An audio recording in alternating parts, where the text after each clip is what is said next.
Welcome dear students. Unit 3 bank account में आज मैं स्टार्ट कर रही हूँ सम नंबर 31।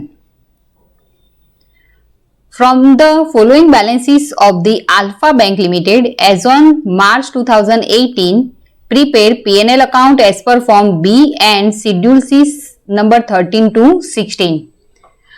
इंफॉर्मेशन हमें दी हुई है point number 1 to 26। Additional information number 1, maintain statutory reserve as per लो, तो कितना मेंटेन करेंगे 20% of the net profit, 20% of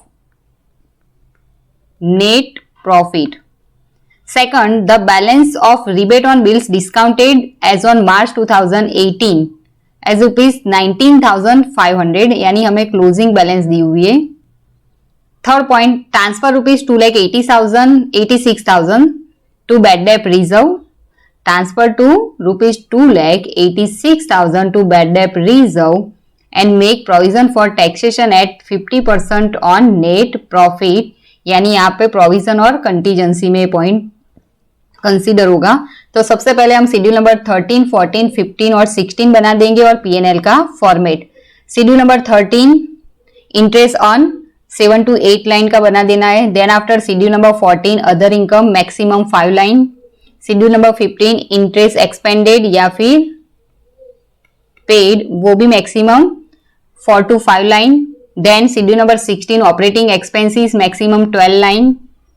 उसके बाद P&L का format, P&L account for the year ending 31 March 2018 form B लिखेंगे इनकम, उसमें इंटरेस्ट ऑन शेड्यूल 13 अमाउंट अभी हमें पता नहीं है।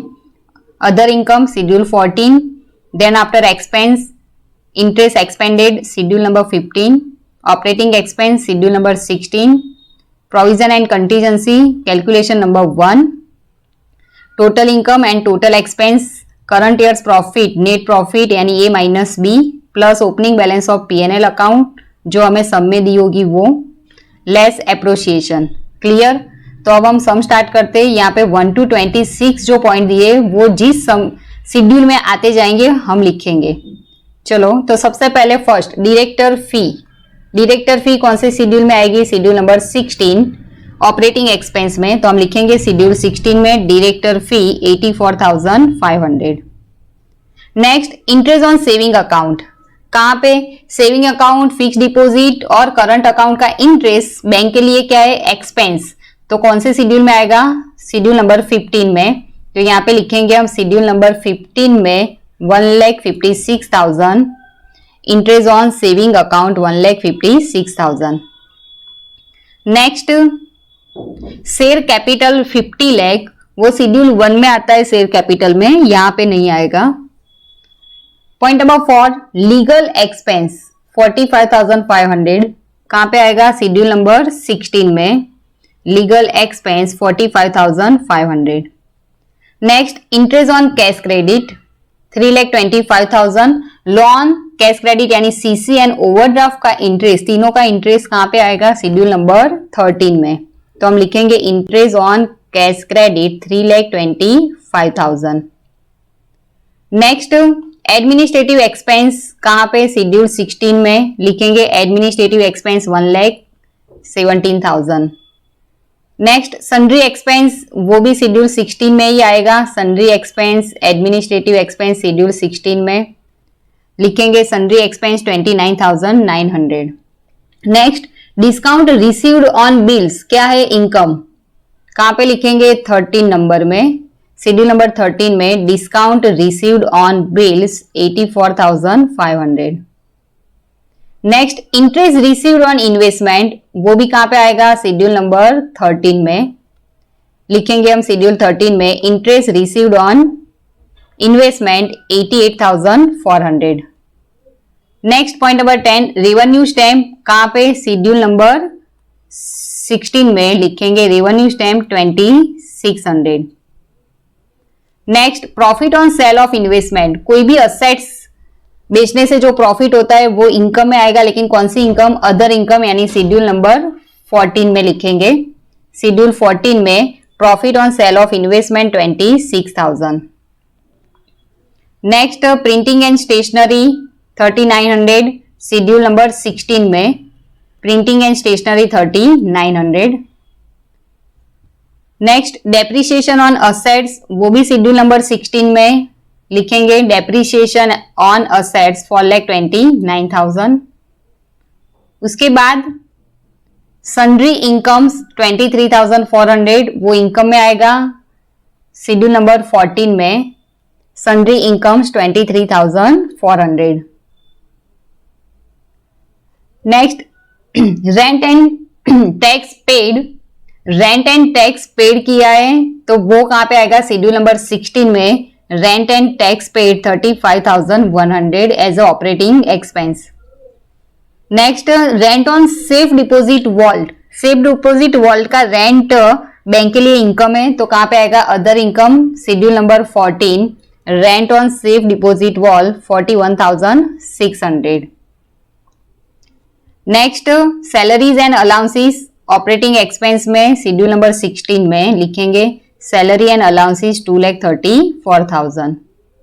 उसके बाद कमीशन एंड एक्सचेंज, वो इनकम है यानी अदर इनकम में, शेड्यूल नंबर 14 में, कमीशन एंड एक्सचेंज शेड्यूल 14 में 97,500। उसके बाद credit balance of PNL account April 2017, यानी हमें ओपनिंग बैलेंस दी हुई है और वो भी कौन सी है, क्रेडिट, तो कहां पे लिखेंगे हम, पीएनएल अकाउंट में, जो पीएनएल अकाउंट बनाया है वहां पे, पीएनएल अकाउंट में यहां पे हमने लिखा है plus opening balance of PNL account credit balance 6,50,000 plus करेंगे, क्रेडिट बैलेंस है यानी प्लस, डेबिट बैलेंस दी होती तो हम माइनस करते हैं। उसके बाद rebate on bills discounted opening balance कहां पे, शेड्यूल नंबर 13 में, शेड्यूल नंबर 13 उसमें rebate on bills discounted opening balance 15,600 plus करेंगे हम, क्लोजिंग बैलेंस हम क्या करते हैं, माइनस।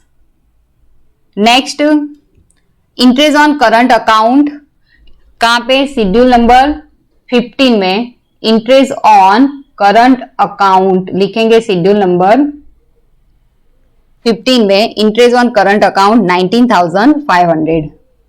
उसके बाद next interest on overdraft, interest on overdraft कहां पे लिखते हैं हम, शेड्यूल नंबर 13 में, लोन सीसी एंड ओवरड्राफ्ट का इंटरेस्ट बैंक के लिए इनकम है तो यहाँ पे interest on overdraft 5,20,000, schedule number 13 में लिखेंगे हम इंटरेस्ट ऑन ओवरड्राफ्ट 5,20,000। उसके बाद रिपेयर्स ऑफ असेट्स कहां पे, शेड्यूल 16 में, repairs of assets 58,500। Then interest on loan कहां पे, शेड्यूल नंबर 13 में, लोन सीसी यानी कैश क्रेडिट और ओवरड्राफ्ट तीनों का इंटरेस्ट कहां पे आएगा, शेड्यूल नंबर 13, 19,50,000। यहाँ पे देखो शेड्यूल नंबर 13 में interest on loans 19,50,000। Then audit fees schedule number 16 में लिखेंगे, audit fee 78,000 and interest on fix deposit schedule number 15 में as a expense 4,03,000, interest on FD. Clear, तो यहाँ पे 1 to 26 पॉइंट की एंट्री हो गई। अब एडिशनल इंफॉर्मेशन में पॉइंट 1 और 3 अभी हम बाकी रखेंगे। सेकंड पॉइंट हमें दिया हुआ है, the balance of rebate on bills discounted as on March 2018 is ₹19,500, यानी हमें क्लोजिंग बैलेंस दी हुई है जो शेड्यूल नंबर 13 में हम लिखेंगे। 13 में minus rebate on bills discounted closing balance 19,500। अब हम चारों शेड्यूल का टोटल कर देंगे। शेड्यूल नंबर 13 इंटरेस्ट ऑन, यहां तक टोटल करेंगे, उसमें से 19,500 लेस करेंगे, यानी हमें आंसर मिलेगा 29,64,000 जो हम पीएनएल अकाउंट में दिखाएंगे। यहां पे इनकम में interest on as per schedule 13 29,64,000। Then after schedule number 14 other income, उसका टोटल होगा 1,88,500, वो हम पीएनएल में दिखाएंगे। Income other income as per schedule 14 1,88,500। Total income 31,52,500। Clear. उसके बाद expense, next schedule number 15 interest expended, उसका टोटल होगा 5,78,500। तो यहाँ पे इंटरेस्ट एक्सपेंडेड या फिर paid as per schedule 15 5,78,500। Then after schedule number 16 operating expense, उसका टोटल होगा 11,18,000। वो यहाँ पे दिखाएंगे हम 11,18,000 ऑपरेटिंग एक्सपेंस।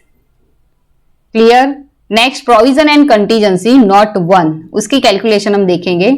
यहाँ पे नॉट 1 प्रोविजन एंड कंटीजेंसी, तो दो चीज ऐड होती है। First provision for bad debt और bad debt reserve plus provision for taxation. Provision for bad debt और बैड डेट रिजर्व जो हमें सब में दी हुई अमाउंट एडिशनल इंफॉर्मेशन में, बैड डेट की प्रोविजन कितनी है 2,86,000, वो हमने यहाँ पे लिखी 2,86,000 plus provision for tax, tax की प्रोविजन कितनी करनी है 50% of net profit, net profit की 50% अमाउंट, तो वो हमें कैलकुलेट करनी होगी अमाउंट एज पर नॉट 2। तो यहाँ पे हम देखेंगे प्रोविजन फॉर टैक्सेशन की अमाउंट हमने कैसे फाइंड की। तो पहले total receipts as per schedule 13 and 14 कितना टोटल हुआ 31,52,500 जो यहाँ पे लिखा, less total expense as per schedule 15 and 16 यानी दोनों का टोटल 5,78,500 प्लस 11,18,000, यहाँ पे 5,78,500 प्लस 11,18,000 यानी 16,96,500 हम लेस करेंगे, यानी अमाउंट मिलेगी 14,56,000 less provision for bad debt reserve, उसमें से बैड डेट रिजर्व की अमाउंट 2,86,000 लेस कर देंगे, यानी हमें मिलेगा प्रॉफिट बिफोर टैक्स। अब उसमें से टैक्स लेस होगा, टैक्स कितना कैलकुलेट करना है 50%, यानी इसके 50% 11,70,000, उसके 50% 5,85,000, टैक्स की प्रोविजन हमें मिल गई 5,85,000, जो लेस करने से हमें मिलेगा प्रॉफिट आफ्टर टैक्स। तो यहाँ पे टैक्स प्रोविजन 5,85,000 पता चल गया। Total receipts as per schedule 13 and 14 less total expense as per schedule 15 and 16, यानी जो अमाउंट मिलेगी उसमें से लेस होगा provision for bad debt and bad debt reserve, यानी हमें मिलेगा प्रॉफिट बिफोर टैक्स, उसमें से टैक्स की प्रोविजन हम कर देंगे। यहाँ पे हमें रेट दिया है 50%, यानी अमाउंट मिलेगी 5,85,000।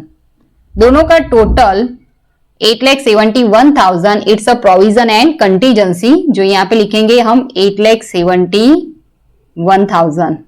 Clear. Provision and contingency schedule में डैश अमाउंट 8,71,000। अब तीनों का टोटल होगा 25,67,500। अब करंट ईयर्स नेट प्रॉफिट यानी ए माइनस बी यानी 31,52,500 माइनस 25,67,500 यानी करंट ईयर का नेट प्रॉफिट हमें मिलेगा 5,85,000 प्लस ओपनिंग बैलेंस 650 जो हमें दी हुई है वो प्लस कर देंगे, यानी मिलेगा 12,35,000। उसमें से लेस करेंगे हम एप्रोसिएशन। एप्रोसिएशन में दो चीज आएगी, एक स्टैट्यूटरी रिजर्व में कितनी अमाउंट ले जाते हैं वो, और सेकंड प्रपोज डिविडेंड। यहाँ पे हमें प्रपोज डिविडेंड नहीं दिया है, स्टैट्यूटरी रिजर्व में हमें बोला है point number 1 maintain statutory reserve as per लो, तो लो के हिसाब से कितना मेंटेन होगा 20% ऑफ द नेट प्रॉफिट। तो यहाँ पे हमें नेट प्रॉफिट कितना मिला 5,85,000 नेट प्रॉफिट 5,85,000, उसके हम 20% निकालेंगे यानी 5,85,000 नेट प्रॉफिट, उसके 20% यानी 1,17,000 लेस कर देंगे हम, यानी आंसर मिलेगा हमें 11,18,000। जो बैलेंस है वो कहां पे कैरी फॉरवर्ड होगी बैलेंस शीट में। क्लियर। तो यहाँ पे 14 मार्क्स का सम शेड्यूल नंबर 13 to 16 और पीएनएल ड्रॉ करने का सम कंप्लीट होता है। आपको घर से होमवर्क में सेम अभी जो मैंने सम करवाया है उसके जैसा ही सम नंबर 20 है। Radhesh bank limited Gujarat university 2011 में पूछा गया है। राजेश लिमिटेड सम नंबर 20 और सेकंड सम number 30 Shri Ram bank limited जो गुजरात यूनिवर्सिटी 2014 में पूछा गया है एंड थर्ड सम नंबर 37 विश्वा bank limited north Gujarat university 2016 में पूछा गया है। तीनों सम सेम जो मैंने अभी सम करवाया उसके जैसा ही है, तो प्रैक्टिस के लिए घर से होमवर्क में करना है sum number 20, sum number 30 and sum number 37। तीनों सम घर से होमवर्क में प्रैक्टिस के लिए आपको करना है। Thank you.